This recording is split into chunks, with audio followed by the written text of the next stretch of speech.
It started with a tweet, one thread, one accusation. And within 72 hours, a sitting congresswoman was spiraling. Elon Musk was decoding forward influence networks, and Capitol Hill was bracing for a reckoning no one saw coming. This wasn't politics as usual. This was war. A silent, digital war where influence was a currency and transparency was the enemy. The room buzzed with a low hum, journalists leaning forward as Congresswoman Jasmine Crockett leaned into her microphone. Let's get one thing straight. This hearing isn't about efficiency. This hearing is about Elon Musk. A few Republicans blinked. Some smirked. Crockett didn't flinch. She pulled a printed screenshot from her folder. Elon's tweet, bold and smug. Yeah, you posted this, right? You see me making $174,000, and suddenly you're Inspector Gadget. Newsflash. Public servants don't get to have rich uncles funding our dreams. We don't start with emerald mines. Her voice climbed like an elevator with no brakes. As it relates to Tesla, sales are down. As it relates to X, he's never made a profit. I mean, yeah, he's a billionaire, but when people just give you money, anyone can be. Democrats clapped. One Republican coughed, hiding a chuckle. In the back, seated in the guest section, Elon Musk didn't blink. No smirk, no lean, just a stare. The kind that could download and delete someone's career in under 140 characters. When the committee chair recognized him, Elon stood. No notes, no folder, just presence. Congresswoman Crockett, he began, voice calm. If you spent half as much time reading your own FEC filings as you do tweeting about me, you'd know exactly why we're here. The room froze. This isn't about my bank account. This is about how yours went from zero to multimillionaire status faster than any IPO I've ever run. Crockett flinched. Slightly, but enough. You claim you're for the people, yet you've accepted hundreds of thousands from the very corporate PACs you rail against. You claim you're financially independent, yet you flew to Doha on someone else's dime. You call me a billionaire with privilege, but at least I built something before I spent. The hush that followed could slice through marble. Then Elon added, almost as an afterthought, and for the record, X didn't need to be profitable to expose corruption. It just needed to be free. No mic drop. Elon doesn't do drama. He does facts with edge. The chairwoman cleared her throat. Thank you, Mr. Musk. Representative Crockett, please refrain from personal attacks. This is a hearing, not a town hall in a parking lot. Crockett didn't reply. She stared ahead, fuming, her stack of folders suddenly unnecessary. Outside, Twitter lit up. POC Princess. Crockett versus capitalism. Elon exposes everything.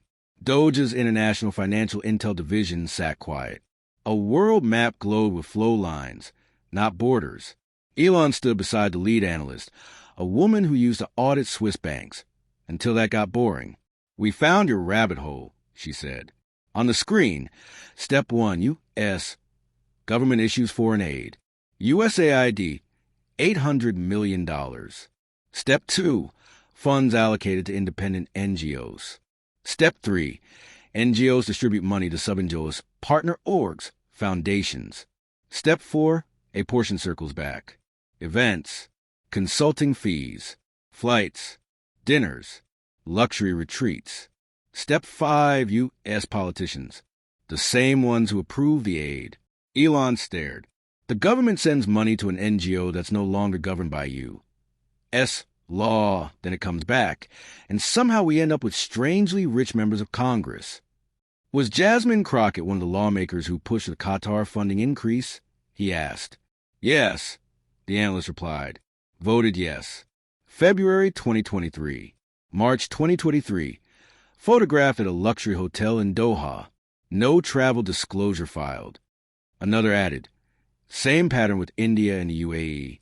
Multiple members involved. Same shells. Same trail. It's not corruption, Elon said. Not in the old school sense. Not a suitcase of cash. It's a TED Talk in a tropical country, sponsored by democracy funds, with a private jet home. This isn't a scandal, the director said. This is a structure. And she was right. It wasn't about Crockett anymore. She was a symptom. This was a machine, altruism on the outside, influence laundering underneath. Elon stared at the screen again. We don't need a leak. We need a hearing. Not headlines. Witnesses. And if they think this is just about one congresswoman from Texas, they're going to need a bigger excuse. The New York Post didn't do subtle. That morning, its headline didn't just walk. It kicked down doors, exclusive. Crockett claimed $0 from PACs. Records show $370,000 and counting. Inside the office, a manila folder labeled Crockett Disclosures. Unverified leads sat thin. The lies, however, weren't. Lead reporter reviewed FEC filings. Telecom giants, teachers' unions, beverage lobbies, $370,000 since 2022. She tweeted it herself. Zero PAC money, big font, big attitude. And we got receipts. It wasn't opinion. It was an autopsy on credibility. Sources confirmed. Elon shared archival datasets. No spin, just facts. A request for comment? Ignored. By noon, cable news erupted. PAC Princess flashed across Newsmax. Even The View had to cover it. When Joy Behar is quoting FEC filings, you know the ground is shifting. And Elon, he didn't tweet once. Didn't have to. Room 6 at Doge HQ wasn't built for drama. No curtains. No flags. Just cold lights and a table long enough for truth to sit opposite denial. Elon sat at one end. Briefcase unopened. Crockett at the other. No defiance now. Just silence and a stack of excuses. Mr. Musk, you may begin, the chairwoman said. The timeline speaks. Elon began. July 2022. Sworn into Congress. October, buys $1. 5 million townhouse. March, $2. 5 million lake house. June, $5 million estate. All within 11 months. All on a $174,000 salary. He looked at Crockett. Meanwhile, PAC contributions surge. NGO trips multiply. Disclosures lag. Crockett shot back. You're not a judge, not a senator, not under oath. So why are you here? Because every time someone asks how you got rich, you pivot to how I got famous. Elon replied, I didn't come to defend capitalism. I came to expose hypocrisy. She laughed, sharp, too loud. You think you're above the system? No, Elon said. I think I'm outside it. That's why I can see how rigged it is. You claim to fight for the poor, he continued, but you vacation on money meant for them. You claim transparency but redact your filings. You preach independence while PACs write your checks. You are not the law. No, Elon said, but I'm the reason the law stopped pretending not to see. The chairwoman closed her folder, not because it was over, because there was nothing else to say. Doge would release its findings in 7 days. Until then, no tweeting. Crockett left first. Her heels echoed like the last punches in a losing fight. Elon remained. Then, quietly, you can't out-talk the truth. You can only delay the reckoning. Doge's press briefing room was full to the brim. At exactly 10 a.m., the director approached. No speech, just a black folder. Today, we release preliminary findings into financial conduct of several members of Congress. Our focus, Representative Jasmine Crockett. The room froze. Between July 2022 and August 2024, Representative Crockett received $372,450 in political contributions directly tied to corporate PACs, contradicting multiple public claims. Typing exploded. She also failed to disclose over $68,000 in international travel expenses covered by third-party entities, including foreign governments and NGO intermediaries. She held up one page. Even if it's just travel, it's considered an in-kind contribution, and it's treated like money. She scanned the room. You don't need a suitcase of cash to be compromised. Sometimes all it takes is a flight to Qatar and a 5-star dinner, paid for by someone who wants something. A reporter asked, will there be referrals to House Ethics? We don't do referrals, she replied. We publish facts. What Congress does with them is up to them. Elon stepped forward. I didn't come to testify, he said. I came to confirm what the American people already suspected. He paused. The only thing more dangerous than corruption is when it hides behind the illusion of public service. No claps, just silence. The report dropped at 10:16 a.m. Within minutes, Doge servers slowed. Staffers on Capitol Hill rechecked disclosures. Jasmine Crockett's office released a statement at 11:02. The Congresswoman stands by her record and will not be commenting. Of course not, because when facts speak this loud, silence is the only safe sound left. Elon stepped outside Doge HQ. No entourage, no applause, just a sea of mics. He didn't wait for a question. Let's be honest, he said. If a member of Congress makes $200,000 but ends up with $20 million, we're not talking budgeting. We're talking laundering. He continued, most corruption doesn't wear ski masks. It wears pins and smiles and save the children stickers while flying business class to a donor retreat in the Maldives. He didn't smile. I don't care what color your yard sign is. If you're using public office as a shortcut to private wealth, you're next. Then into the nearest lens. We will find out, and we will stop it from happening again. Somewhere deep inside the Capitol, shredders worked overtime. Elon glanced around, then said one last thing. It's amazing how fast the guilty go quiet when the data starts talking. And then he walked away. No victory lap. No tweet. The morning after Doge's bombshell report dropped, Capitol Hill wasn't just buzzing. It was on fire. Press secretaries scrambled to draft statements. Staffers combed through old travel logs. And in the middle of it all, Representative Jasmine Crockett sat behind closed doors, surrounded by advisors who suddenly looked like interns caught cheating on an exam. But Elon, he was already 2 steps ahead. While Crockett scrambled for damage control, he was en route to Geneva, not for a speech, but for answers. Narrator, Doge's European cell, known quietly as Room 9, was deep inside an unmarked building near Lake Geneva. No logos, just layers of silence. Inside, Elon stared at a map with no countries, just nodes and flows. A thin wire of data stretched from Washington to New Delhi, another arc from Berlin to a Caribbean tax haven. But the thickest line, glowing red, pulsed between Doha, Brussels, and D.C. The Crockett pattern, the analyst said. But she wasn't just talking about one woman. She was talking about an ecosystem.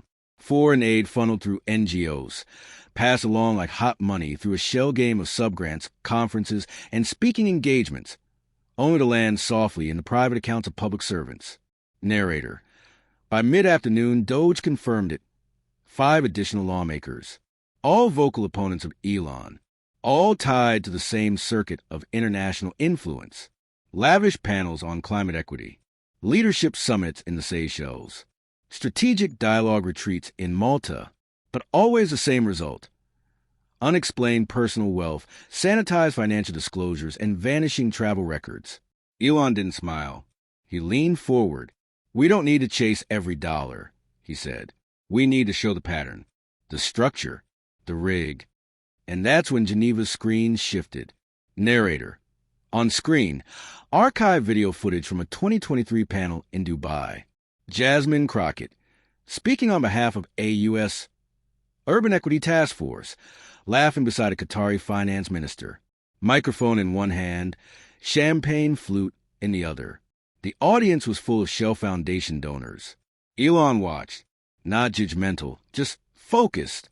She said she was fighting for South Dallas, he muttered. But she flew first class to sell American influence to the highest bidder. The Doge lead nodded. This is bigger than PACs. It's post-democracy influence. Private actors funding public power, cloaked in philanthropy. Elon stood. Time to take it public. Narrator. Back in Washington, Crockett went live on MSNBC. Not defensive, defiant. This is a coordinated smear campaign. Elon Musk has a platform, not subpoena power. He's just mad a black woman stood up to him. But even her supporters shifted in their seats. Because this wasn't about identity. It was about the numbers. Doge dropped part 2 of the report at midnight. Title: The NGO Loophole. Key findings: 14 lawmakers with foreign-funded travel not disclosed on ethics forums. Over $4. $3 million in pack-adjacent donations to self-described anti-corporate candidates. 1 private island. 3 foreign retreats. And over 120 public-private partnership events, all paid for by organizations receiving U.S. government funds. Narrator: news broke like a levee. The New York Times, reluctant but cornered, ran a front-page piece. Aid, access, and accountability. The hidden web beneath Congress. Crockett trended again, this time not for what she said, but for what she hid. Meanwhile, the House Ethics Committee went silent, released a rare late-night memo. We are reviewing the DOGE findings in full. Narrator: Elon returned to D.C. No grand entrance. Just a seat at a closed-door roundtable with Senate investigators and DOJ liaisons. He slid a folder across the table. This isn't about party. It's about power laundering. Inside, documentation of a recurring financial echo. U.S. aid becomes NGO funding. NGO funding becomes influence trips. Influence trips become favorable votes. Favorable votes become more aid. And around it went. Narrator: that night, Elon tweeted once, just once, "You don't need to bribe a lawmaker. Just invite them somewhere nice." The post got 23 million views. And under it, a comment from an anonymous watchdog account. More drops incoming. Jasmine Crockett released a video the next morning. Emotional, scripted, surrounded by supporters. I will not be bullied by billionaires. I will not apologize for speaking truth. But truth had changed, and it didn't need her permission anymore. The morning fog over D.C. didn't hide the unease. Every corridor on the Hill felt a little tighter. Every aide glanced twice before speaking. And inside a sealed subcommittee chamber, a white envelope sat at the center of a mahogany table. Elon didn't touch it. He didn't need to. He already knew what was inside, and more importantly, who it implicated. Crockett's voice memo had cracked the glass, but this was a hammer. The envelope contained internal comms from an NGO network called Parallax Group, once hailed as a model for equity-focused global partnerships. Emails, grant documents, calendar invites. They painted a picture that was no longer abstract. This wasn't theory. It was choreography. Tuesday, keynote at a youth summit in Barcelona. Wednesday, closed-door dinner with Norwegian defense contractor. Friday, a legislative co-sponsorship introduced, suspiciously aligned with the topics discussed abroad. Elon handed the packet to DOJ counsel without a word. Meanwhile, Crockett's team went into siege mode. A hired crisis consultant, flown in from L.A., tried to reframe the scandal as a distraction from real issues. But even legacy media couldn't ignore the new flood of data. NPR ran a special. CBS opened its evening news with a teaser. Follow the flights, follow the funds. And the DOGE drops weren't stopping. The fourth release, Operation Echo, named names. 3 senators, 5 representatives, 2 former White House aides, each connected not through ideology, but itinerary, lavish travel, panel discussions disguised as diplomacy, contracts funneled through research fellowships, and all of it framed under development cooperation or shared democratic values. Crockett gave another statement, this time from a neutral backdrop. Less flair, more focus. She didn't deny the trips. She denied the intent. I went to advocate, to share ideas, to learn from others doing the work. But it was too late. Her image was no longer hers to control. Because now, former staffers were talking. One admitted under anonymity that Crockett's travel was often more networking than legislating. Another leaked an internal Slack thread joking about hitting the NGO ATM. Then came the security footage. Elon hadn't released it. DOGE hadn't either. It came from a third party, someone inside the ecosystem who'd had enough. The video showed Crockett exiting a Gulfstream jet on a private airstrip in Malta. She laughed, waved, and walked arm in arm with a lobbyist linked to Trident Strategies, one of the firms from the previous report. The footage aired on Fox, then CNN, then everywhere. By that night, Crockett's office lights were off. No calls, no updates, just silence. But Elon was already preparing the next step. Not a tweet, not a press release. A hearing. Behind closed doors, members of both parties agreed. Something had to be done, not just to address the scandal, but to contain the precedent. If foreign influence could ride in on grant money and shell conferences, the entire architecture of legislative integrity was at risk. Elon offered to testify. His only condition: transparency, cameras, transcripts, live stream. The committee refused. So Doge published the questions and their answers. Anyway, each one came with a citation, a receipt, a hyperlink, a witness. And in the final line of the final post, the problem isn't the corruption. It's how normal it's become. Crockett didn't resign. Not yet, but she went dark. Her last public appearance was a staged roundtable in Houston. Surrounded by activists, she spoke about systemic inequality, about fighting the good fight. But her eyes didn't meet the camera, because she knew the storm wasn't coming. It was already here. And Elon, he wasn't finished. He had one last drop, and it wasn't about Crockett. It was about the system that made her possible.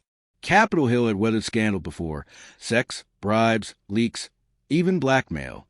But this one was different. It wasn't salacious. It was structural. Like discovering rot in the beams of a monument you thought was solid.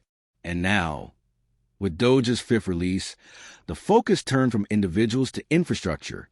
The report was titled Legislative Pipelines, and its implications were nuclear. At its core was a diagram, deceptively simple. For arrows, one cycle. Public funds, NGO grants, legislator engagements, legislative outcomes. But underneath that diagram were names. Not just lawmakers, but their chiefs of staff, their family foundations, their alma maters, all looped into a quiet commerce of thought leadership and policy collaboration. It wasn't direct bribery. It didn't have to be. The incentives were built into schedule. The language, the grant criteria. Elon didn't appear on TV. He didn't need to. The report spoke for itself. It listed 27 bills passed in the last 3 years, each citing data from NGOs named in the loop, each traced back to institutions funded by the very agencies that would benefit from the legislation. It was a mirror maze of credibility. One line in the report hit harder than the rest. When the referees fund a rulebook, the game was rigged before it started. The backlash was instant. Think tanks issued statements defending their partners. Former Obama-era officials called it a dangerous conflation. A senior editor at The Atlantic penned a column titled, "Musk's War on Civil Society." But behind the scenes, they weren't dismissing Doge. They were downloading it. Every staffer on the Hill had the report on their desktop before lunch. Quiet Slack groups formed to compare notes. And somewhere inside the FBI's cyber division, a task force was spun up to vet the data trail. Not because they doubted it, but because it aligned with an unrelated counterintelligence inquiry. Crockett's name was no longer the headline, because now there were too many. Elon watched it unfold from a small office tucked inside a WeWork on K Street. No entourage, just a stack of printouts and a private line to a Senate Intel contact. "They're going to offer you a truce," the voice said. "Pull back, tone it down." Some kind of ethics panel, bipartisan, controlled release. Elon stared at the line graph showing PAC-backed NGO growth over the last decade. It looked like a rocket launch.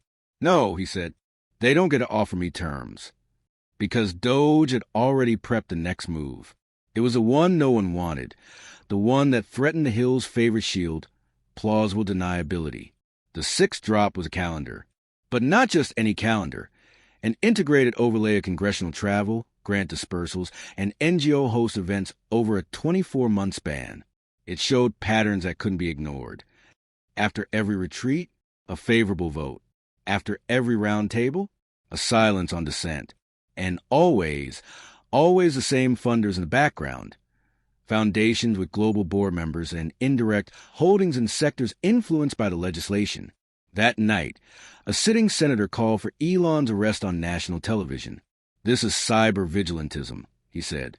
He's undermining the legitimacy of our democratic institutions. But the institutions were already bleeding. Public trust polls cratered. The ethics committee's inbox crashed. And outside Crockett's office, a protest grew. Not MAGA, not progressive, just angry. They held signs that read, "Who do you work for?" Inside her office, Jasmine Crockett sat with her head down, scrolling, not through social media, through her own emails, trying to remember which flight, which panel, which check-in had crossed a line, if there was a line at all, because no one had ever said it was wrong. Not until now. IT was a cold morning in Warsaw when the next name dropped, not from Doge, but from an unexpected leak on an obscure German cybersecurity blog. The target? Someone no one expected. Katia Mayer, Elon's longtime data architect, the quiet genius behind Doge's signal mapping system. Until now, she'd been invisible. No photos, no public profile, just encrypted messages and results. But the blog didn't just post her name. It posted coordinates, private flights, a hotel reservation in Davos, a seat at a closed-door tech forum partially sponsored by an NGO tied to, yes, the same funding loop Doge had exposed. Elon didn't react publicly. He didn't have to. The wolves smelled blood. Is Doge compromised? The headlines came fast. Hypocrisy or infiltration? Inside Doge's internal channels, panic crept in. Katia's access was revoked, her credentials suspended. But what rattled them most wasn't the leak. It was her silence. She didn't deny it, didn't respond at all. And for Elon, that was a red flag. He left D.C. again, quietly, and flew to Reykjavik, where Katia had last pinged a secure server. The meeting wasn't planned. She was already waiting at the edge of a glacial canyon, wind ripping through her coat, eyes fixed on the horizon. "You think I betrayed you," she said before he spoke. Elon didn't answer. Katia reached into her coat and handed him a small drive. No branding, no encryption, just a sticker with one word: Frontiers. "It's bigger than you thought," she said. "They're not just influencing votes. They're designing the questions." On that drive were files that didn't trace money. They traced narrative frameworks, NGO white papers seeded into media outlets, university-funded opinion, polls ghost-written by firms with political contracts, and most damning of all, early drafts of legislation written abroad, only to reappear months later in the U.S., barely altered under new names. "They're scripting the entire field," she said. "Left, right, doesn't matter. The game board is rigged. We just argue over pieces." Back in the States, the backlash to the Katia revelations intensified. Congressional allies who'd once cheered Elon's exposés began to distance themselves. Media surrogates questioned Doge's credibility. And for the first time, Elon considered shutting it all down. But he didn't, because that night, another video leaked. Not from Doge, from inside a State Department contractor's office. It showed a closed-door strategy session. On the whiteboard, mitigation plan, post-Doge fallout. Bullet points included target credibility, exploit Musk polarization, and accelerate NGO realignment. They weren't cleaning up. They were doubling down. So Elon posted just one sentence: "If they can frame the debate, they've already won." And suddenly, Katia's data made sense. Doge wasn't fighting corruption. It was fighting consensus engineering, the quiet art of making people think they came to a conclusion on their own. The next morning, Jasmine Crockett made an unexpected move. She filed a defamation suit, not just against Elon, but against Doge as an organization.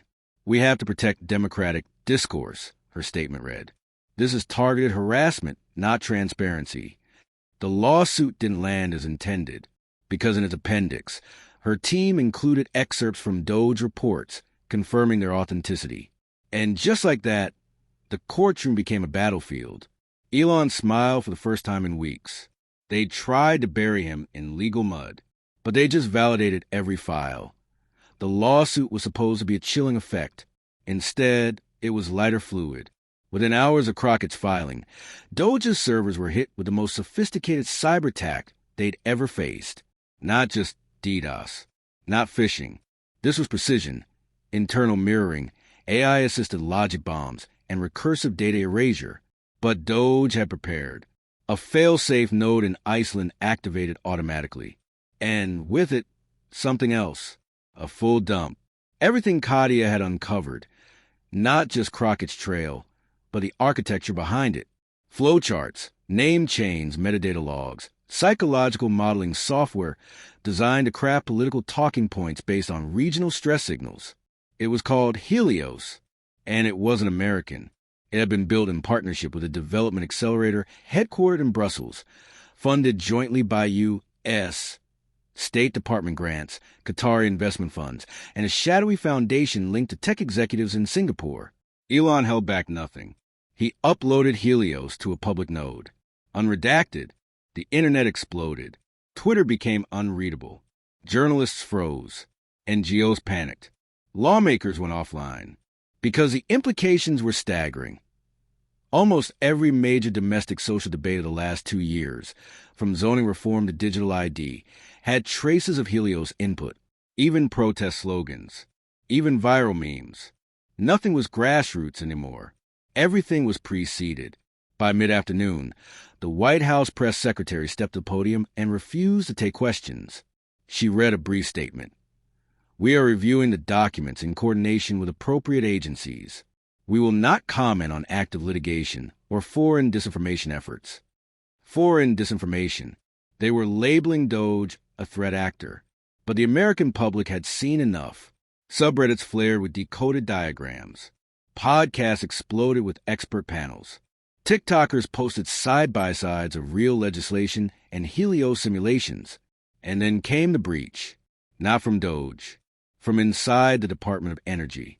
A whistleblower posted a restricted internal briefing slide. One bullet point circled in red.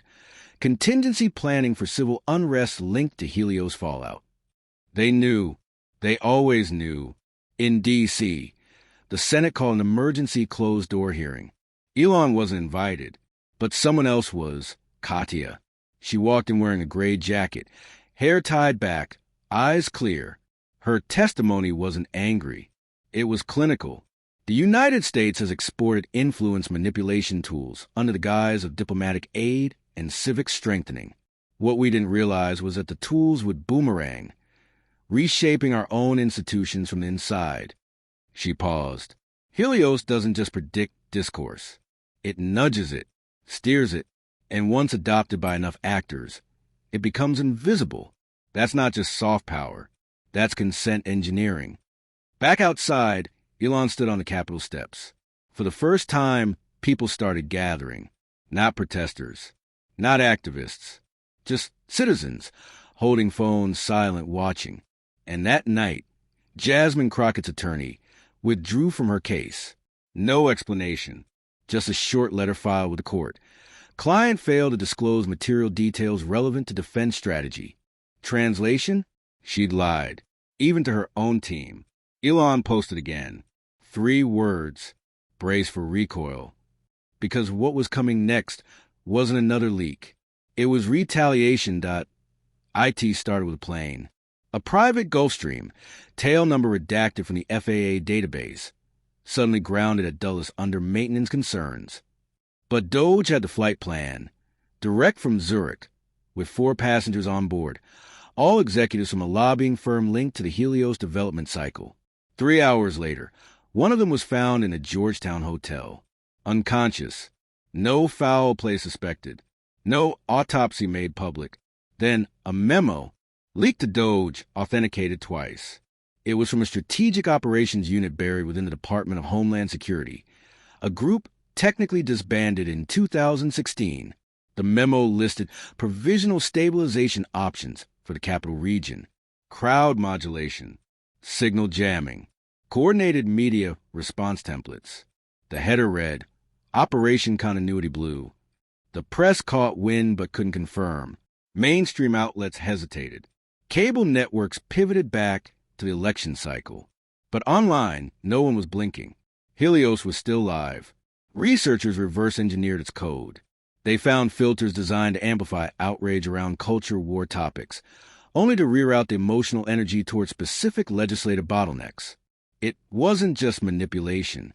It was redirection, weaponized apathy. And the kicker? Multiple think tanks listed in the Helios log files have been invited to a Democracy Reimagined summit hosted last year by Jasmine Crockett. Elon remained silent until a midnight live stream. No stage, no studio, just him, a desk, and a digital map pulsing behind him like a nervous system. I didn't want to go this far, he said, but they left the country with no choice. He pulled up a new diagram. It wasn't about Crockett anymore. It was about interlocks, a web of non-governmental influence nodes that spanned industries, regions, and political lines, foundations, academic fellows, international development boards, thinkers, not doers, funders, not voters. This isn't a conspiracy, he said. It's a consensus, an elite consensus on how power should flow and who should never, ever touch it. Then he paused and introduced the next leak. Not a document, not a video, a whistleblower, live. It was a mid-level staffer from a consultancy firm embedded with the State Department. Appearing in silhouette, voice scrambled. Her first words chilled the stream. They knew Helios was active domestically. They greenlit it. They modeled election behavior with it. And they built tools to steer public trust during economic downturns. The stream hit 30 million views in under an hour. Crockett went dark. No statements. No tweets. Her staff deleted their LinkedIn profiles.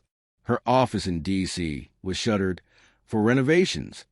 Meanwhile, the DOJ issued a press release. It wasn't about Elon. It wasn't even about Doge. It was about foreign interference in domestic policymaking via philanthropic channels, a carefully worded phrase that sent shockwaves to the nonprofit world. Because now, the government had acknowledged it, not just as a theory, as a threat, and that's when the subpoenas hit. Not to Elon, to Congress.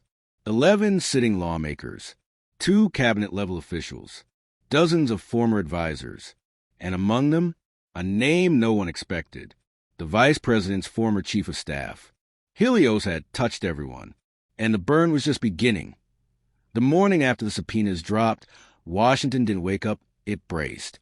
Barricades went up outside the Capitol, not for protests, but for cameras. Every network wanted a shot of someone important stepping out of a black car and walking into a private hearing. But no one saw Elon. He was already inside, not testifying, advising. A closed-door security summit had been called. Members from judiciary, intelligence, and ethics all seated in the same room. Phones confiscated. Transcripts embargoed. Elon didn't bring a speech. He brought a device. A black tablet, air-gapped and encrypted, containing logs from Helios shadow operations. Not just who was influenced, but when and how. Every single digital campaign it touched, he said, had downstream effects on legislative behavior. This wasn't foreign influence. It was domestic redirection, coded to look like grassroots movements. No one spoke, until a senator from Oregon finally asked, "How many of us?" Elon didn't answer. He just tapped the screen. 12 profiles lit up. 6 Democrats. 4 Republicans. 2 independents. Different ideologies. Same fingerprints. Each had introduced or blocked legislation within 72 hours of Helios surges. The room stayed silent. Meanwhile, outside the bubble, Doge released a 4th drop. Echo Chamber. It was a full audit of media consultants who'd received NGO funding to improve civic engagement messaging. Except the messaging wasn't civic. It was suppressive, targeted emotional triggers, algorithmic blind spots, scheduled distractions.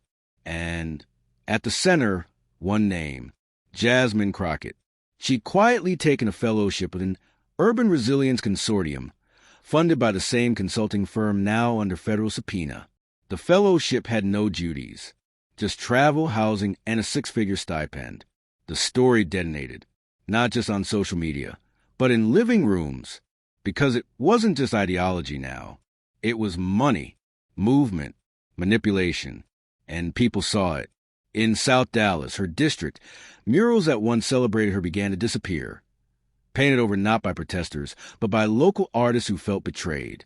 You said you were one of us. One of them said, turns out you were just passing through. Elon, meanwhile, made a rare primetime appearance. Not to gloat, to warn. This is the start of an unmasking, he said. And it's not just about Crockett. She's a symptom. The disease is a network of unaccountable power cloaked in good intentions. He paused, then delivered a line that would trend for days. America was never bought. It was slowly leased. The backlash was instant. Crockett's defenders called it tech authoritarianism, billionaire propaganda, digital vigilantism. But even they struggled to defend the facts, especially when the internal memo leaked, one from Crockett's own team, written months before Doge's first report. It detailed how to pre-spin international trips, coach donors on disclosure loopholes, and rear out speaking fees through shell NGOs. The title? Maintaining the Narrative. But the narrative had broken. Now, whistleblowers were coming forward. One from the NGO circuit, one from a media group, one from Crockett's former ethics advisor. Each carried receipts, emails, meeting notes, video calls, wire transfers. The DOJ expanded its probe, and then a resignation. Not Crockett, the Secretary of State, cited health reasons. But no one believed it. Not after Doge linked his former foundation to over $8 million in strategic democracy initiatives, all routed through foreign intermediaries tied to Helios. The White House held a press conference. No questions, just a statement. We support transparency and we welcome accountability. Elon didn't respond. He didn't need to, because the final Doge leak was ready to be by the end of the week. Washington didn't resemble itself. The corridors of power had become confessionals. Lawmakers no longer gave interviews. They gave statements through counsel. Staffers who once boasted of their proximity to influence now whispered about what they had seen and what they were willing to trade for immunity. And at the center of the silence stood Elon. He wasn't smiling. He wasn't tweeting. He was preparing. Doge's final report, Project Ledger, went live just after midnight. It wasn't flashy. No video. No montage. Just a 256-page dossier. Raw. Redacted. Relentless. The executive summary was just 4 sentences. This is not a scandal. This is a system. What began as soft diplomacy evolved into soft corruption. The ledger is not a list of criminals. It is a list of participants, some knowingly, most conveniently. It named 41 current and former members of Congress, 7 federal agencies, 9 major nonprofits, and over 100 registered lobbyists operating under consulting umbrellas funded by U.S. foreign aid. It ended with one recommendation: sunset the system or surrender the republic. Within hours, the international response exploded. Brussels ordered an immediate audit of all EU-partnered civic grants in the U.S. The UN issued a bland statement about safeguarding democracy, and 3 foreign governments quietly froze disbursements tied to American development NGOs. But the biggest shock came from home. Jasmine Crockett resigned, not with a press conference, not with a video, just a letter uploaded to the House clerk's site at 3:17 a.m. No admission, no apology, just one line that stood out. I believed I was playing by the rules. Turns out, the rules were the problem. Elon didn't respond directly. Instead, Doge archived his entire investigation into an open-source database. Every citation, every source, every leak, time-stamped, verified, searchable. No paywalls, no sponsors, just a quote on the front page. The only real conspiracy is silence. And with that, the project was complete. Elon stepped back from the spotlight. Doge disbanded its task force, but the echoes remained. Congress passed emergency ethics reform. NGOs were forced to register new financial disclosures.